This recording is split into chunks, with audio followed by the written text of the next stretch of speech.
Download aplikasi Tarbiyah Sunnah di handphone Anda. Tersedia di Google Play dan App Store. Bismillahirrahmanirrahim. Assalamualaikum warahmatullahi wabarakatuh. Alhamdulillahi rabbil alamin. Wabihi nasta'in ala umuri dunya wad din. والعاقبة للمتقين ولا عدوان إلا على الظالمين وأشهد أن لا إله إلا الله الملك الحق المبين وأشهد أن محمدا عبده ورسوله صادق الوعد الأمين والصلاة والسلام على أشرف الأنبياء والمرسلين وعلى آله وأصحابه أجمعين ومن تبعهم بإحسان إلى Yaumiddin wa ba'd. Hadirin jamaah Masjid Umar bin Khattab yang Allah muliakan, juga para pendengar radio Tarbiyah Sunnah Bandung, para netizen di mana saja Anda berada. Kita kembali berjumpa melanjutkan bahasan tentang alam para malaikat yang mulia. Kita sedang membahas buah dari beriman kepada para malaikat. Sudah banyak poin yang kita jelaskan. Yang terakhir adalah islahul a'mal bil iqtida'i bihim.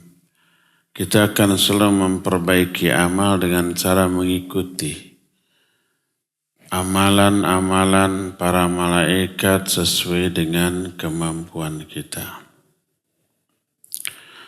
Salah satu di antara buah dari beriman kepada para malaikat adalah al-iktsaru min dzikrillah wa syukrihi ala hadhihi ni'matil 'azimah.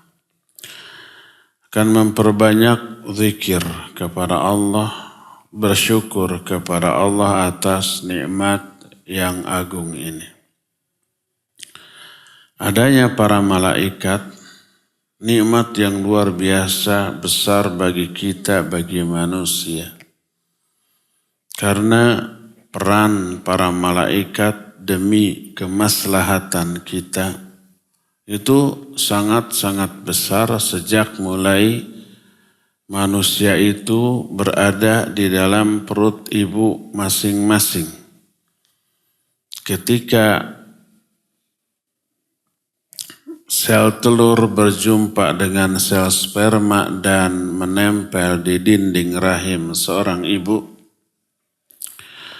maka janin tersebut diproses oleh para malaikat dan dijaga, dibentuk, dilindungi dari segala hal yang bisa merusak perkembangan janin.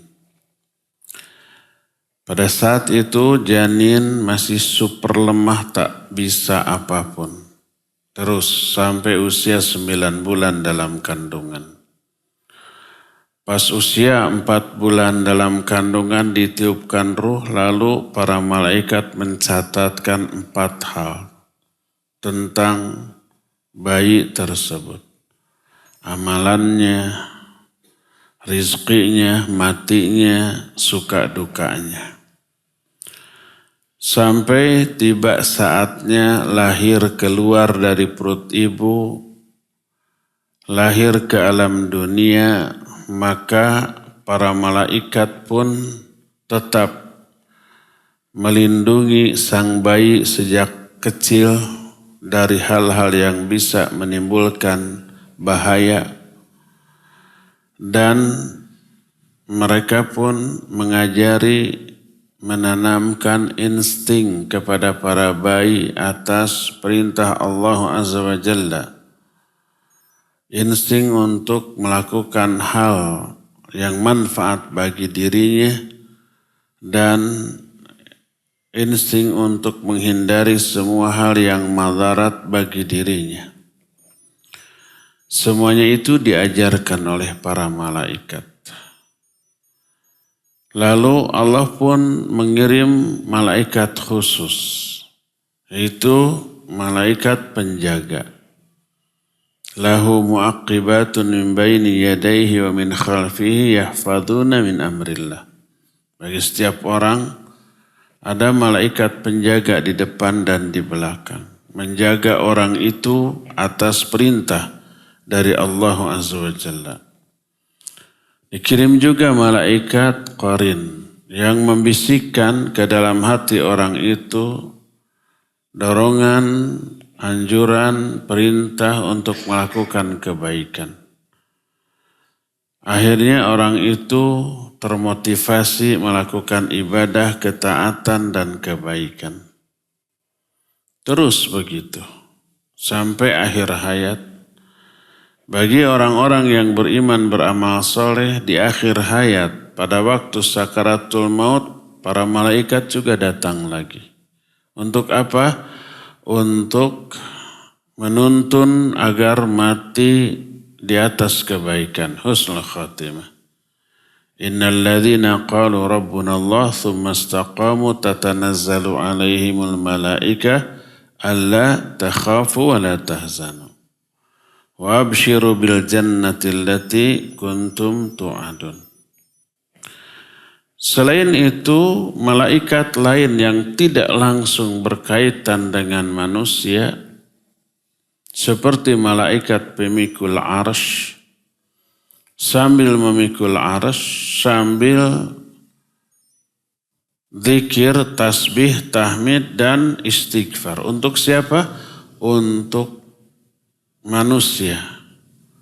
Dalam surah Ghafir ayat yang ke-7, Allah menyatakan wa yastaghfiruna lilladzina tabu. Mereka itu para malaikat beristighfar untuk orang-orang yang bertaubat kepada Allah. Rabbana wasi'ta kulla syai'in rahmatan wa ilma.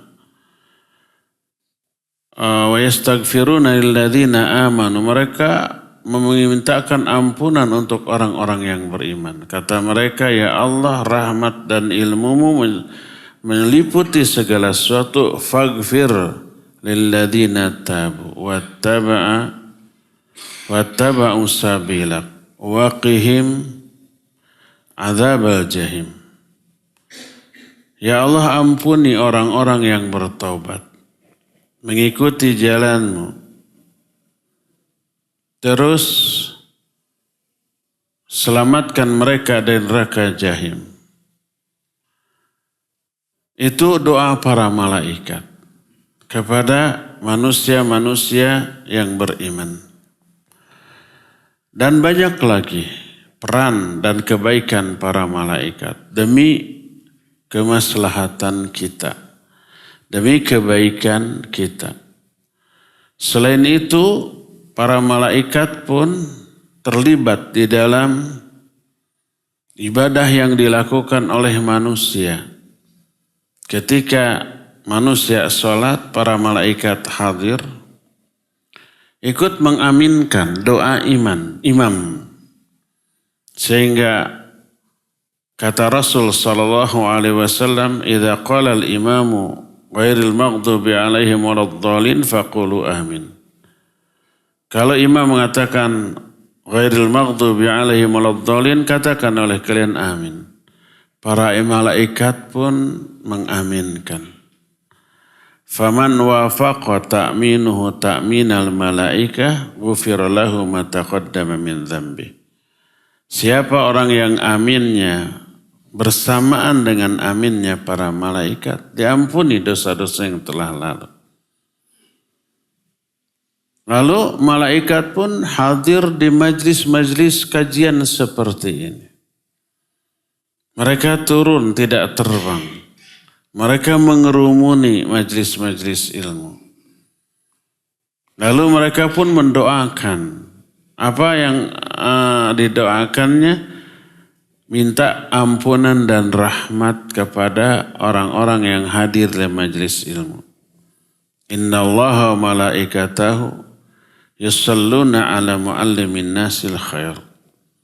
Allah dan para malaikatnya bersolawat kepada orang yang mengajarkan kebaikan, belajar kebaikan, yang ngajar dan yang belajar sama-sama dapat solawat dari Allah dan para malaikat.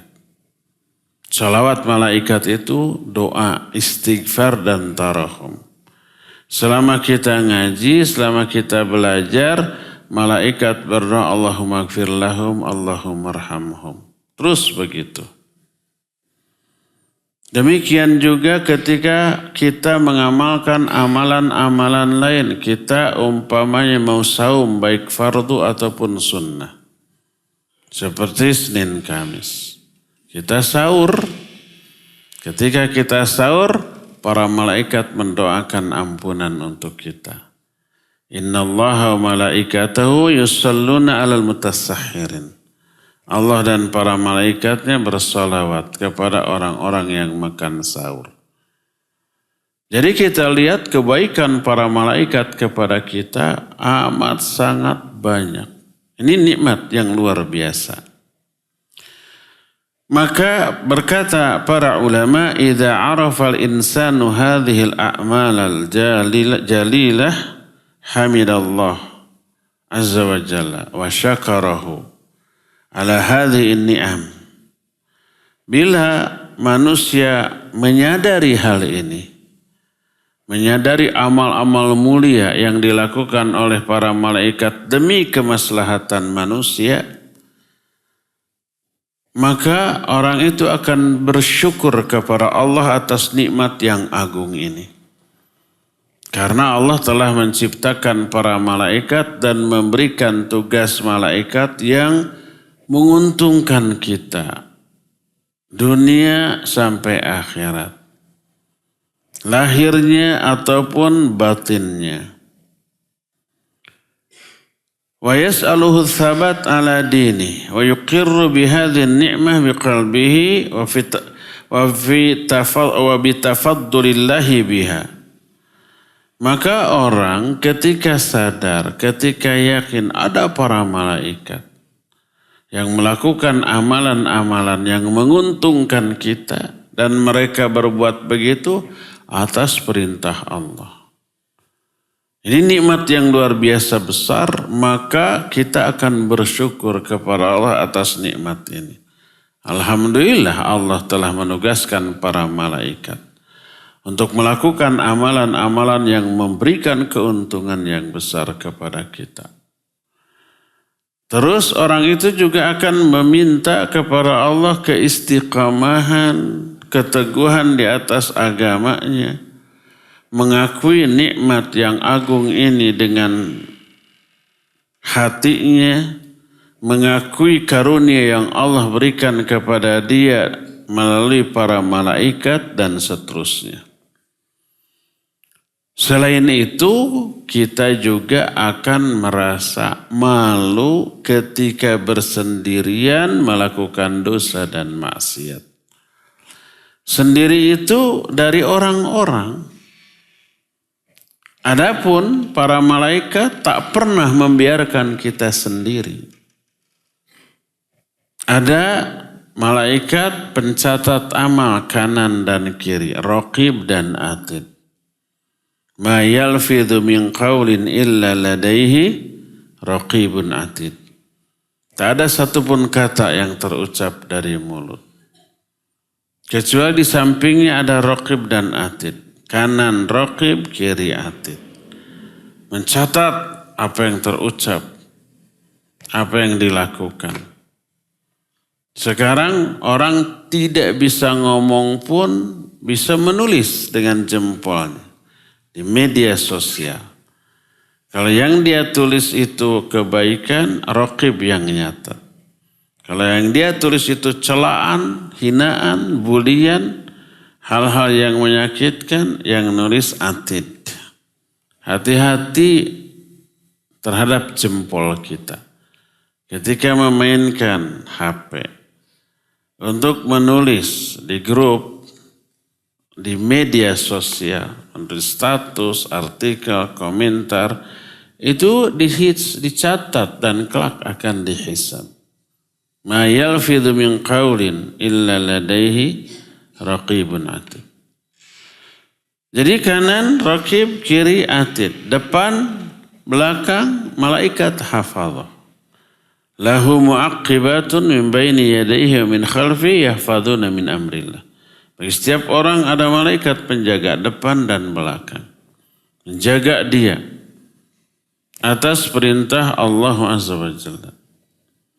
Terus Allah kirim malaikat qarin lagi. Mendampingi dia terus.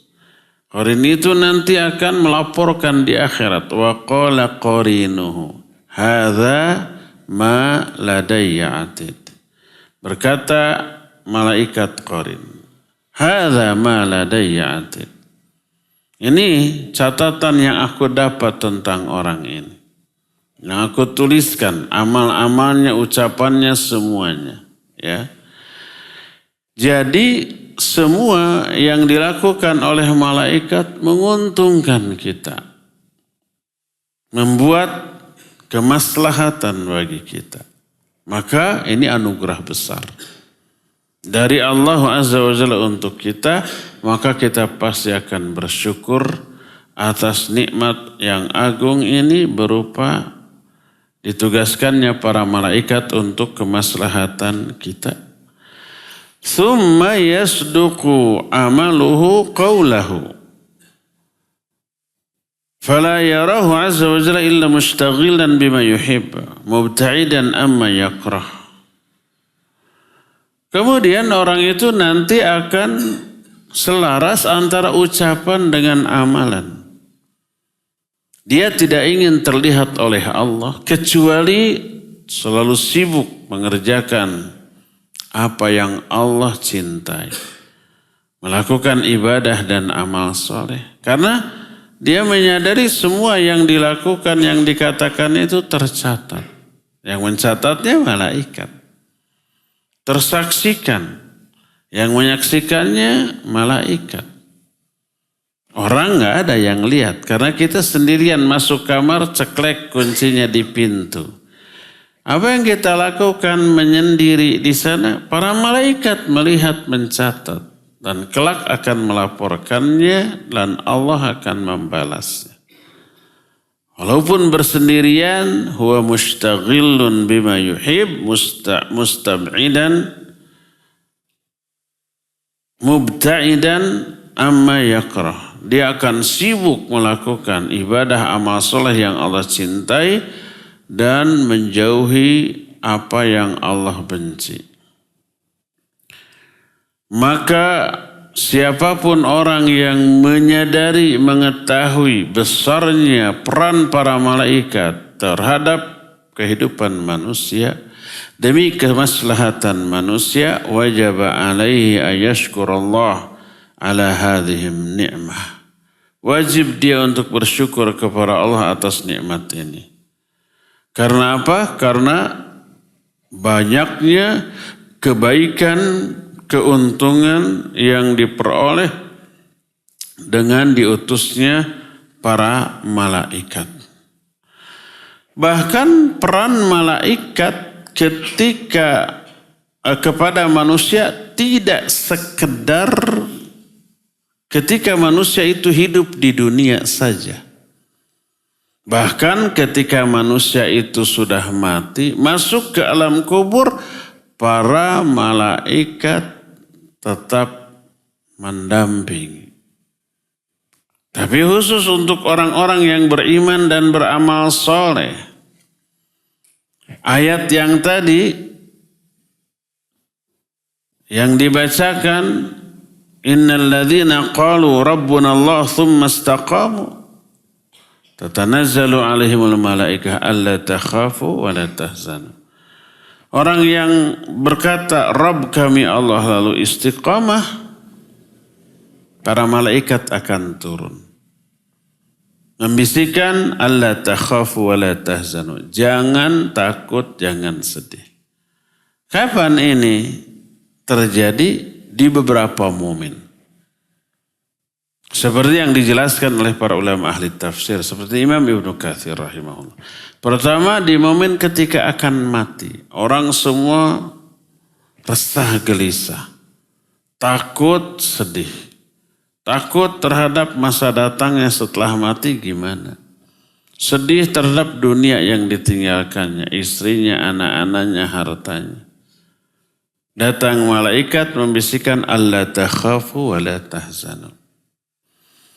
Kedua di alam kubur. Ketika masuk ke alam kubur, alam yang gelap, alam yang asing, alam yang jauh berbeda dengan alam dunia sendiri. Siapa yang tidak takut? Apalagi datang dua malaikat yang menakutkan, Munkar dan Nakir. Nanyanya juga ngebentak. Semua orang takut dan sedih di alam kubur. Termasuk orang beriman, iya.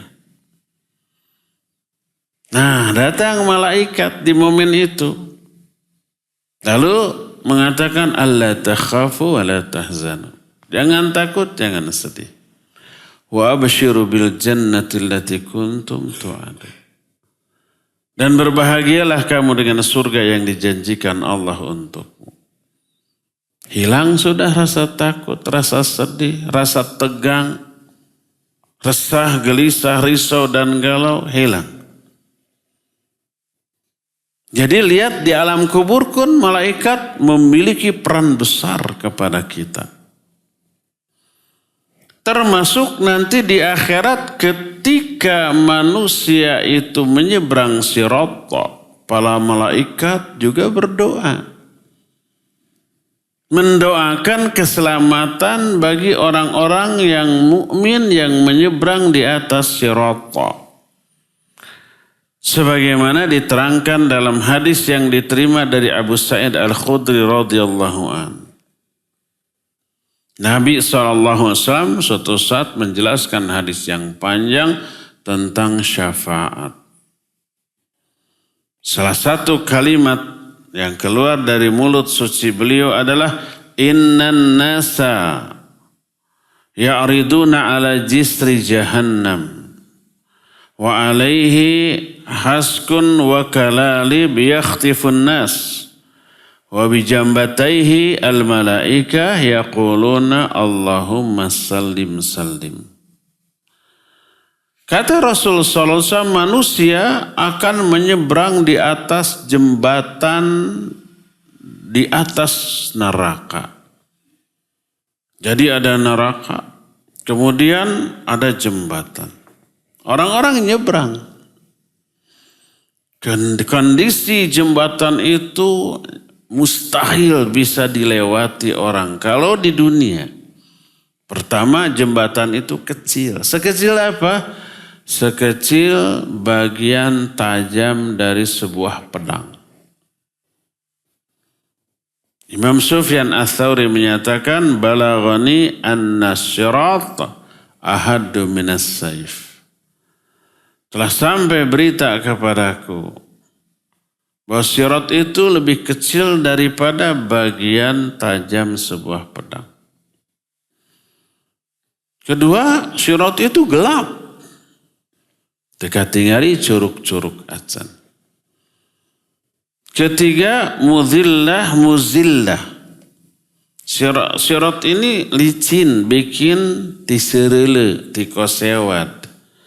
Bikin apa tiserele bahasa Indonesia, bikin kepleset.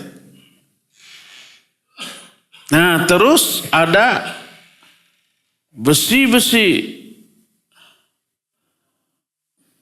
yang bergerak menyambar orang-orang yang menyeberang di atas syarat. Innan nasa ya'riduna ala jisri jahannam. Manusia menyeberang di atas neraka jahannam.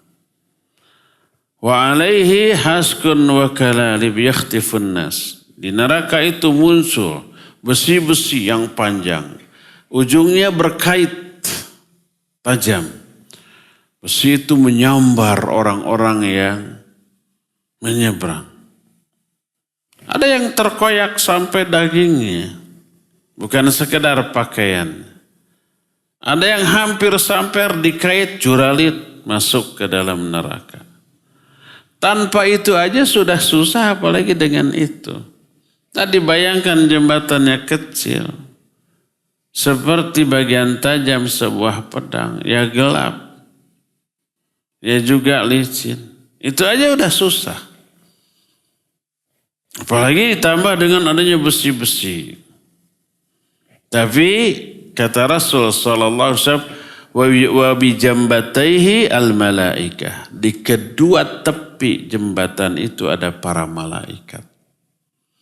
Malaikat itu yaqulun berdoa Allahumma sallim salim, ya Allah selamatkan dia, ya Allah selamatkan dia. Terus begitu. Jadi ternyata doa dan peran para malaikat tidak hanya di dunia, tapi juga sampai ke akhirat. Baik dalam bentuk mendoakan ataupun dalam bentuk memberikan hiburan, motivasi, menegarkan agar hilang rasa takut dan rasa sedih dari dirinya. Terus doa para malaikat ketika di dunia, Masya Allah, kepada orang yang melakukan ibadah infak dan sedekah. Malaikat berdoa, Allahumma a'ti munfiqan khalafan. Ya Allah berikan ganti kepada orang yang infak pada hari ini.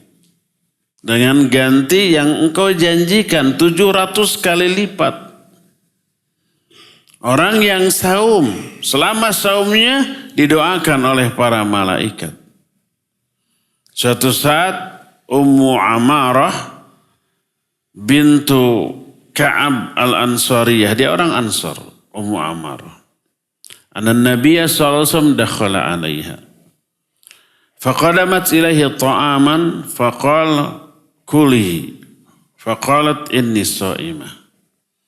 Suatu saat Nabi masuk menemuinya. Lalu Ummu Amarah menyajikan makanan kepada Nabi SAW, nyuguhan. Kata Nabi SAW, kamu juga ikut makan. Tapi wanita ini mengatakan saya sedang saum. Jadi nggak akan ikut makan. Berkatalah Nabi SAW, inna s-sa'ima tusalli alaihil malaikatu idha ukila indahu hatta yafragu. Sesungguhnya orang yang saum didoakan oleh para malaikat apabila di hadapannya ada orang yang makan. Sampai orang itu selesai, dalam riwayat lain sampai orang itu kenyang.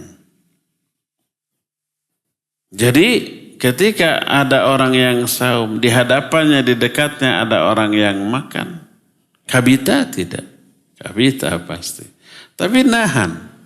Walaupun itu saum sunat dibatalkan gak dosa. Tapi dia tahan. Maka para malaikat mendoakan. Terus ketika ada orang sakit, dilayat, ditengok, dibesuk, maka ada 70.000 malaikat mendoakan orang ini.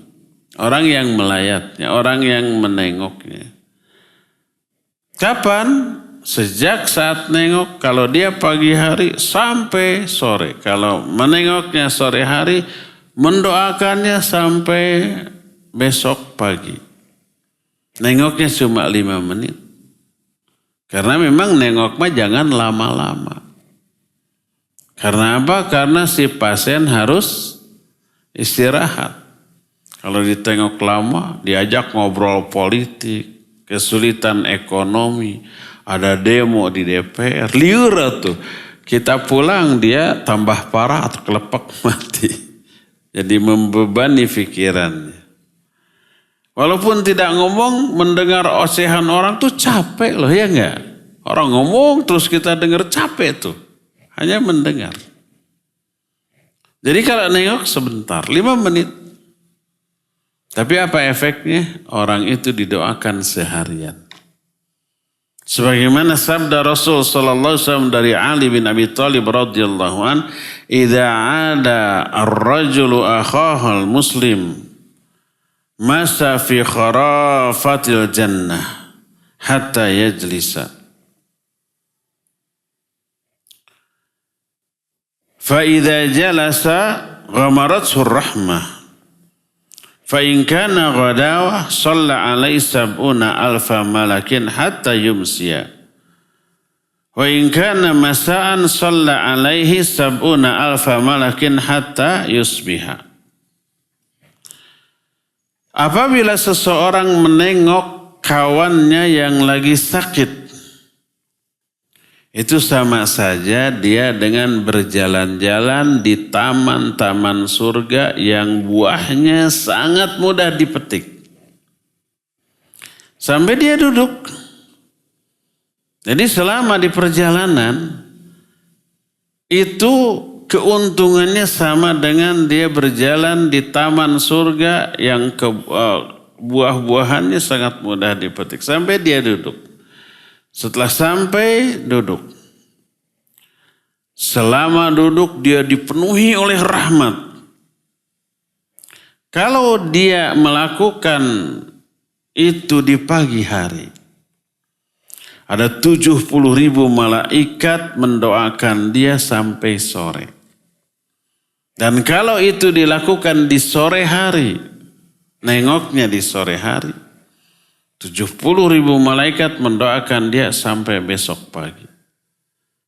Nengoknya 5 menit, tapi doanya seharian atau semalaman.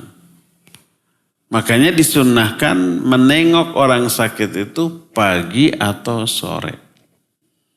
Dan ini cocok dengan waktu besuk di rumah sakit, ya enggak?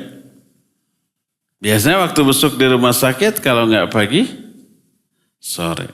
Bukan terlarang siang hari, boleh. Jam 1 boleh, boleh. Cuma sayang kalau jam 1, sholawat malaikat sebentar, hanya jam 1 sampai sore. 3 jam, 4 jam. Tapi kalau dari pagi bisa 10 jam lebih. Hadis tersebut diriwayatkan oleh Imam Ahmad dalam kitab Musnadnya. Dan sanad hadis ini sahih. Sebagaimana dijelaskan dalam kitab Sahih Al-Jami'.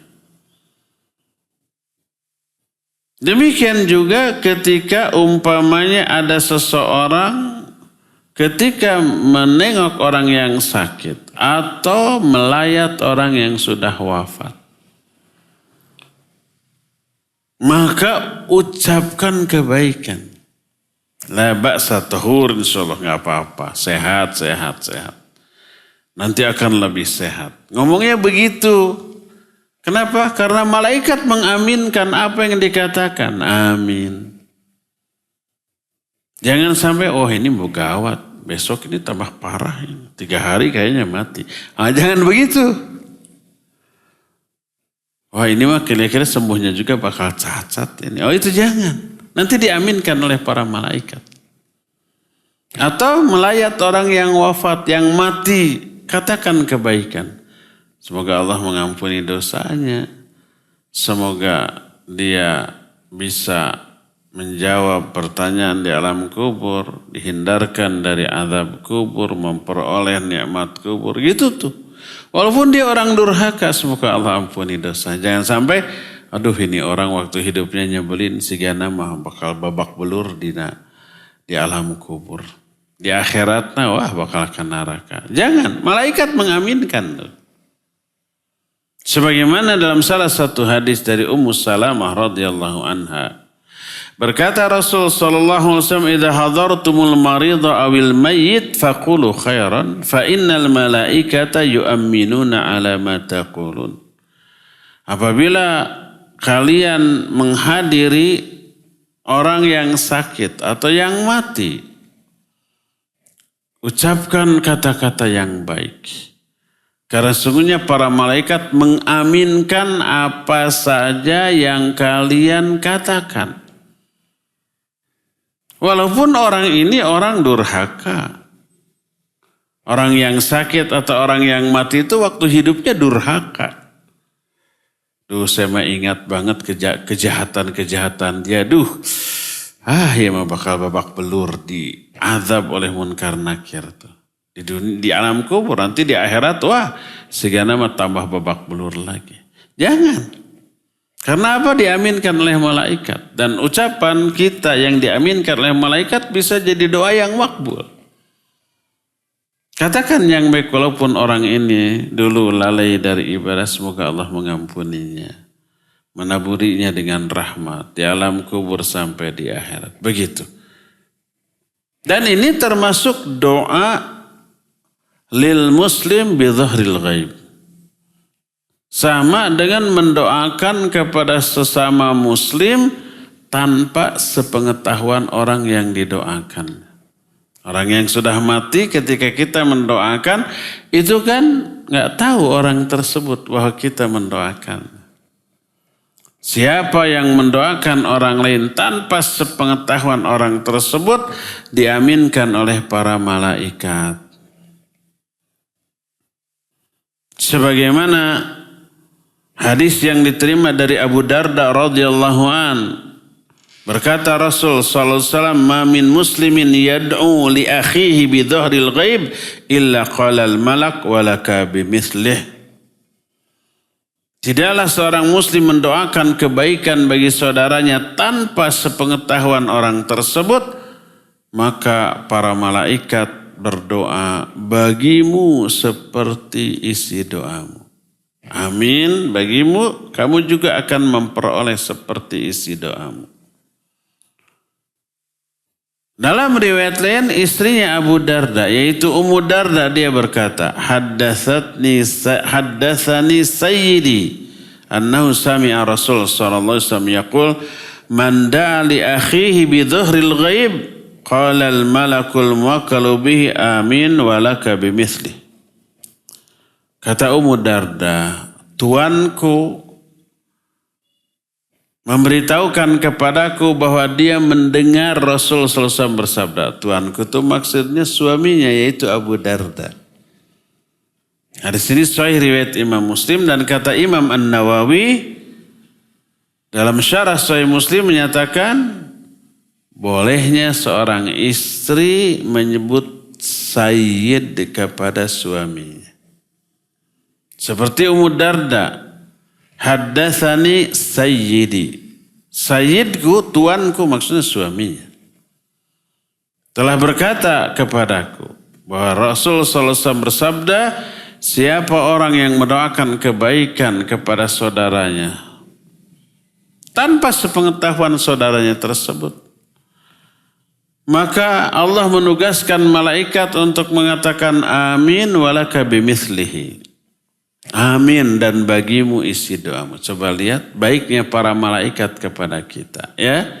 Tidak hanya di dunia tapi juga di alam kubur sampai ke akhirat nanti, doa para malaikat kepada manusia itu tidak pernah berhenti. Dari sinilah kita mengetahui betapa besarnya nikmat yang Allah berikan kepada kita melalui para malaikat, ya.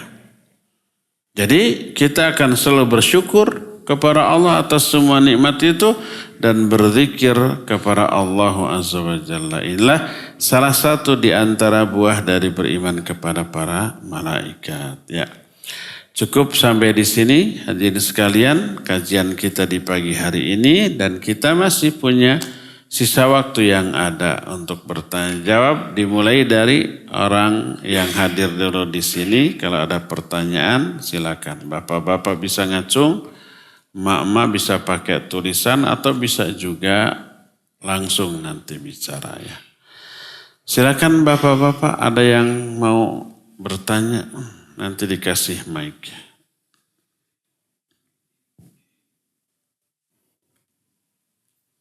Bismillah, Assalamualaikum warahmatullahi wabarakatuh. Waalaikumsalam warahmatullahi. Semoga Allah menjaga Ustadz beserta keluarga. Amin wa iyyakum. Yang saya tanyakan tadi kan diterangkan dalam hadis bahwa tajamnya sirat itu seperti tajamnya pedang itu. Tapi saya dulu pernah mendengar ada yang menerangkan bahwa sirat itu katanya seperti rambut dibelah 7. Terus juga ada yang mengatakan kan bahwa nanti kan matahari itu kan didekatkan. Satu terus ada yang menerangkan bahwa matahari katanya ada 7. Mohon penjelasannya. Syukran wa jazakallahu khairan. Taib, barakallahu fiik. Betul, kita dari kecil sering mendengar bahwa syirat tersebut sekecil rambut dibelah 7.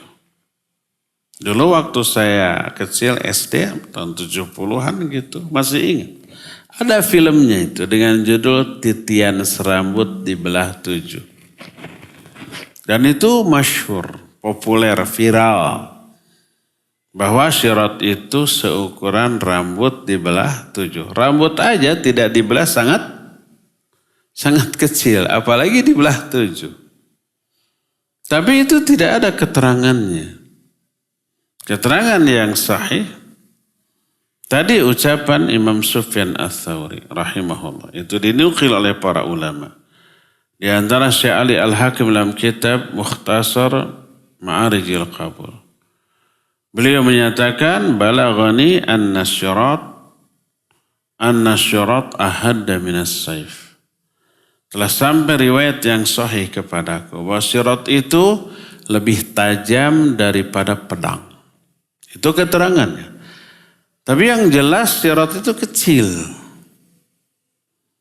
Jadi tidak ada keterangan yang sahih dari riwayat bahwa syirat itu seukuran rambut dibelah 7, tidak ada. Tapi kecil iya. Sekecil apa? Bagian tajam dari sebuah pedang. Bahkan lebih kecil lagi daripada itu.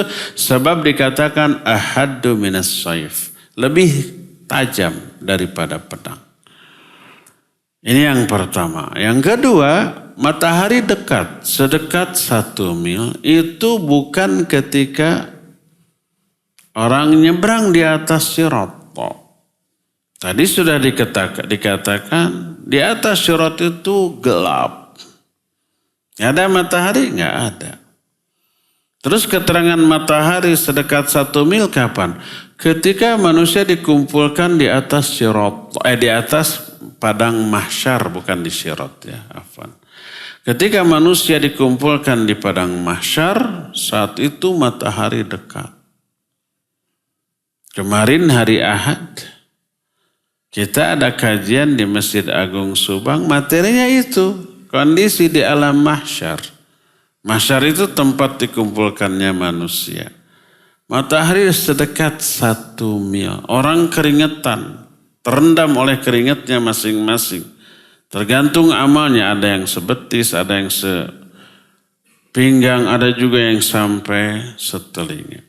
Ada juga yang selamat di bawah naungan Allah Azza wa Jalla. Jadi keterangan bahwa matahari dekat, sedekat 1 mil bukan di atas syirat. Tapi di mana? Di padang mahsyar. Ya. Wallahu a'lam bissawab. Ibu-ibu, Muzayyin silakan di studio.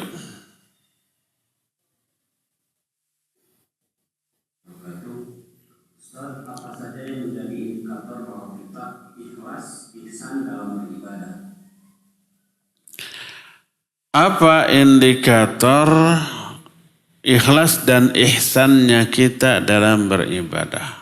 Pertama, ikhlas dulu. Dan ikhlas bagian dari ihsan.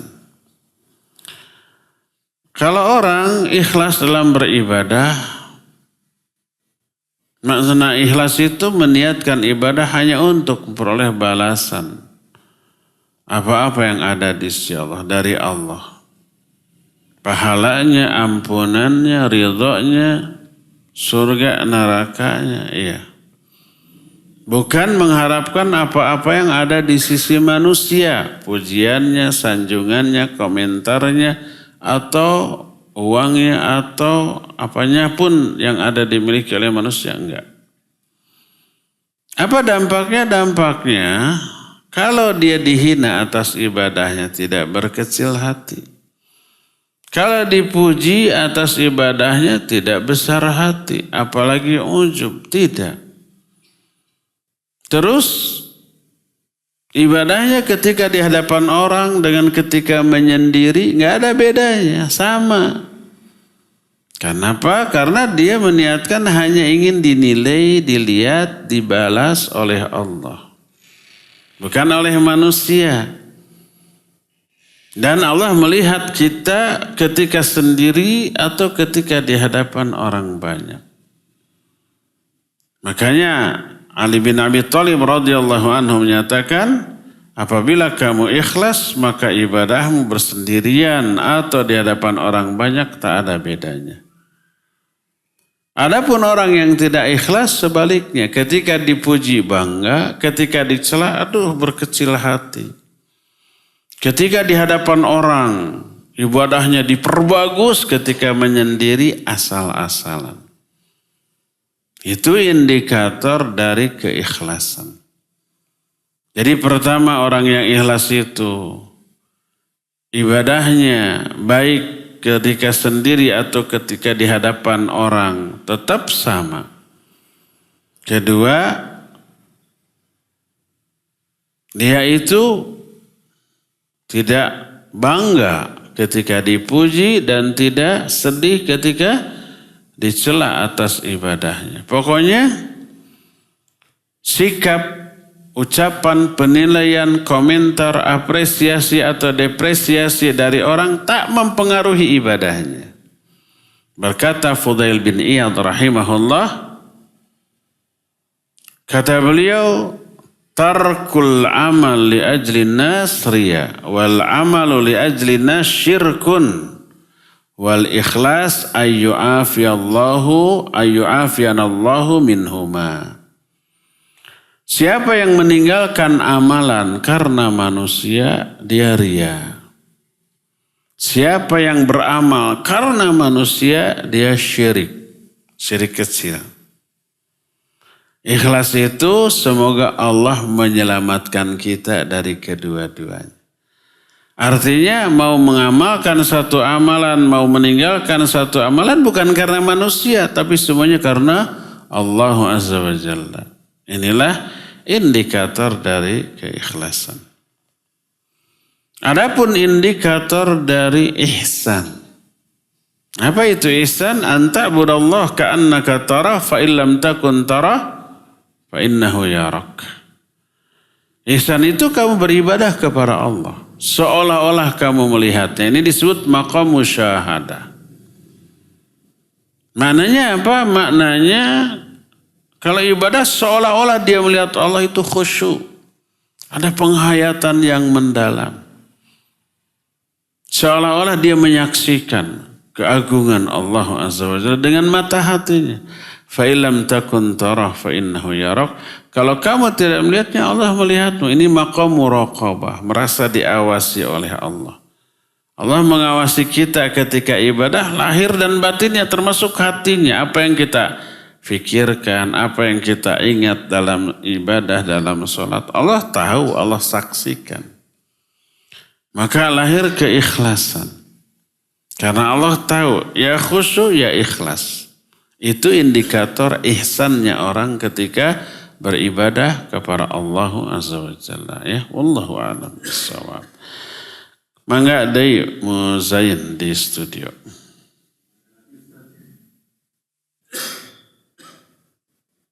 Oh. Waalaikumsalam. Saya Umu Ilham dari Bandung. Izin bertanya, saya bekerja sebagai admin online. Job desk-nya antara lain posting ke sosmed foto-foto baju muslimah tadi yang dipakai oleh model wanita tapi ditutup atau tidur bagian depannya. Apakah ini boleh? Lalu ada muamalah, bos saya di situ sebagai reseller di bawah agen resmi sebuah brand. Apakah jika bos saya open PO baju lalu meminta DP dari marketer itu boleh? Apakah ini yang dinamakan kali bil kali? Lalu apakah gaji saya halal? Jazakallahu khairan. Atas jawabannya Ustaz. Iya, wa jazakallahu khairan. Dia menjadi admin. Job desk-nya adalah memposting foto-foto pakaian dengan modelnya. Modelnya pasti akhwat masa jilbab modelnya ikhwan. Cuma di blur, wajahnya tidak kelihatan atau ditutup. Yang kelihatan hanya baju. Boleh tidak? Pertama, memposting foto nggak apa-apa. Kedua, tidak menjadi fitnah baik bentuk tubuhnya ataupun kecantikan wanita itu ditutup, disamarkan. Maka dibolehkan, hanya menonjolkan bentuk dan kualitas dari pakaiannya, bukan orangnya. Boleh nggak apa-apa. Asal tadi ya, berbeda dengan gambar. Kalau gambar lukisan beda dengan foto. Maka gambar tidak boleh walaupun di blur wajahnya. Gambar lukisan, gambar tangan. Kecuali kalau tanpa kepala, ya. Maka Rasul SAW menyatakan asyadun nasi adzaban yaumal qiyamah al-musawwirun. Manusia yang paling hebat siksanya pada hari kiamat tukang gambar. Maksudnya gambar makhluk hidup. Orang itu akan dipaksa ahyau ma khalaqtum. Hidupkan apa yang kamu ciptakan. Dipaksa, tapi dia tidak mampu melakukan. Jadi kalau gambar tidak boleh, kecuali dipenggal kepalanya. Maksudnya gambarnya yang dipenggal, bukan orangnya. Bukan yang menggambarnya. Tanpa kepala, maka boleh. Tapi kalau dengan kepala, maka tidak boleh. Adapun foto berbeda dengan gambar. Karena foto bukan hasil kreasi tangan manusia menggambar, tapi hasil jepretan alat kamera. Ya. Hukum foto sama dengan hukum bercermin, baik ke cermin ataupun ke air yang bening. Ada bayangan kita di sana? Ada, sama. Makanya kalau foto pasti persis orang. Kalau lukisan belum tentu persis, ya. Kecuali kalau ahli banget ya bisa sangat-sangat persis orangnya. Jadi kalau foto dibolehkan asal tidak menampakkan wajahnya dan keindahan tubuhnya. Hanya menonjolkan pakaiannya. Maka dibolehkan. Ini yang pertama. Kedua, dia admin tadi sekaligus jadi reseller. Kalau ada orang yang pesen, minta DP dulu, nanti dikirim. Boleh tidak? Tergantung mekanismenya. Kalau sebagai reseller itu dia membeli terlebih dahulu barang dari produsen, dia borong umpamanya 50 pieces, 50 buah pakaian. Dia simpan di rumahnya, di gudangnya, punya stok. Jadi itu sudah jadi miliknya, karena sudah dibeli. Boleh dia jual lagi. Kemudian ada yang beli, DP dulu. Kemudian baru dikirim. Boleh. Karena barang itu sudah menjadi miliknya. Tapi kalau barangnya itu tetap di agennya, di produsennya, di orang yang bikinnya. Belum kita beli. Lalu kita sudah pasarkan untuk dijual. Maka tidak boleh karena sama dengan menjual barang yang bukan miliknya. Dan itu tidak sah. Nabi SAW menyatakan la tabi' ma laysa indak. Jangan kamu jual barang yang bukan milikmu. Jadi karena jilbab atau pakaian tadi belum dibeli sama dia, itu masih milik produsennya, masih milik orang yang memproduksinya. Belum menjadi milik kita, sudah ditawarkan dijual. Itu sama dengan menjual barang yang bukan miliknya. Jadi kalau ada yang beli, bayar, baru ditelepon ke agennya, tolong kirim baju ke alamat tertentu atas nama si fulan. baru dia membayar kepada pemilik. Itu nggak boleh. Karena apa? Karena sama dengan menjual barang yang bukan miliknya. Dan itu melanggar apa yang dilarang oleh Nabi, la tabi' ma laysa indak. Jangan kamu jual barang yang bukan milikmu, ya. Wallahu a'lam bishawab. Cukup sampai di sini. Insyaallah kita jumpa kembali di hari Senin yang akan datang. Subhanakallahum bihamdik asyhadu an la ilaha illa anta astaghfiruka wa atubu ilaik walhamdulillahi rabbil alamin. Wassalamualaikum warahmatullahi wabarakatuh.